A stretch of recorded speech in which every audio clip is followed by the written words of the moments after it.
Ниту черешна се од корен корни, ниту мома се од мајка дели. Без свадба нема мажачка.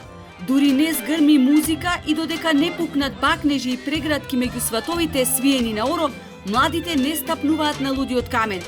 Спремни се и со посебни протоколи да прават свадба. Семејните веселби не се откажуваат. Напротив, се зголемува оптимизмот дека во летниот период ќе може да се реализираат. Најатрактивна локација е Охрид, каде за илустрација во само еден од поелитните хотели во моментов има резервации за над 100 свадби кои требало да се случат уште лани, но поради пандемијата и забраната истите да се одржат, презакажани се за оваа година.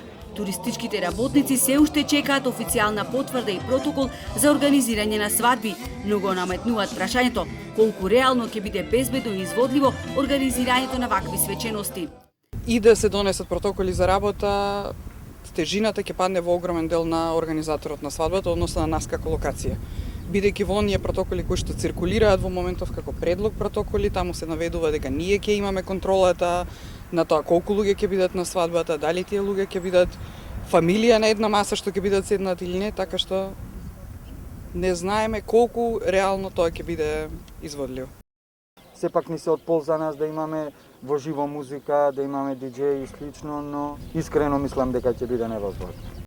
Македонците од диаспората, претежно од Австралија, инсистираат судбоносното да го кажат исклучиво во Охрид со свадбена веселба на брод. Но одлуките и протоколите кои преку ноќ ги носат и менуваат здравствените власти кај нас ги одвраќаат.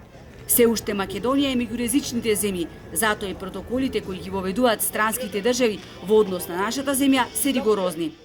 Проблемот ни е дали ќе дозволат да идат во Македонија, дали ќе бараат ПСР тест и најголемото прашање дали кога ќе се враќаат во државата нивната држава ќе им бара ПСР тест.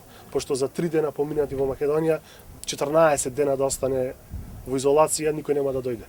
Дискутабилно е што значи безбедно кај нас, затоа што ние и сега имаме протоколи за работа. Голем дел не ги почитуваат. Аршинот за жал не е исцекаде.